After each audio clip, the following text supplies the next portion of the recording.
Praise the lord. నేటి వాక్యం కీర్తనల గ్రంథము 31వ అధ్యాయము 5వ వచనం. నా ఆత్మను నీ చేతికి అప్పగించుచున్నాను.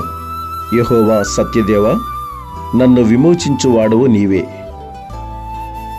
సిలువ మీద చనిపోయే సమయంలో ఈ వచనంలో మొదటి భాగాన్ని యేసుక్రీస్తు వారు పలికారు.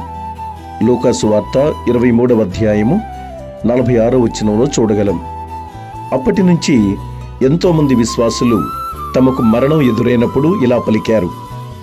ఆయనకు అప్పగించిన దాన్ని దేవుడు తప్పకుండా క్షేమంగా ఉంచి సంరక్షిస్తాడని నిశ్చింతగా ఉండవచ్చు. పౌలు 2వ తిమోతికి రాసిన పత్రిక 1వ అధ్యాయము 12వ వచనములో, ఆ హేతువు చేత ఈ శ్రమలను అనుభవించుచున్నాను గాని నేను నమ్మిన వాని ఎరుగుదును గనుక సిగ్గుపడను.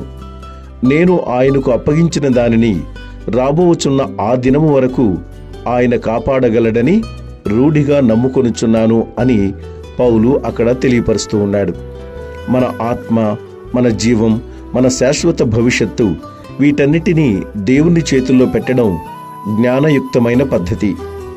దేవుడు విమోచించినది ఆయనకు ప్రత్యేకమైన సొత్తు. దాన్ని ఎలా చూసుకోవాలో ఆయనకు తెలుసు.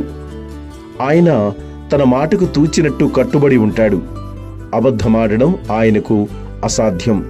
కాబట్టి నమ్మకస్తుడైన దేవునికి మన ఆత్మను అప్పగించుకున్నప్పుడు దానిని కాపాడగలిగినటువంటి శక్తి సామర్థ్యములు ఆయనలో ఉన్నాయి. మనందరం కూడా లోకానికి కాకుండా ఆయనకు మన ఆత్మను అప్పగించుకొని ఆయనిచ్చే ప్రతి ఆశీర్వాదాన్ని అనుభవించుదుముగాక. ఆమేన్.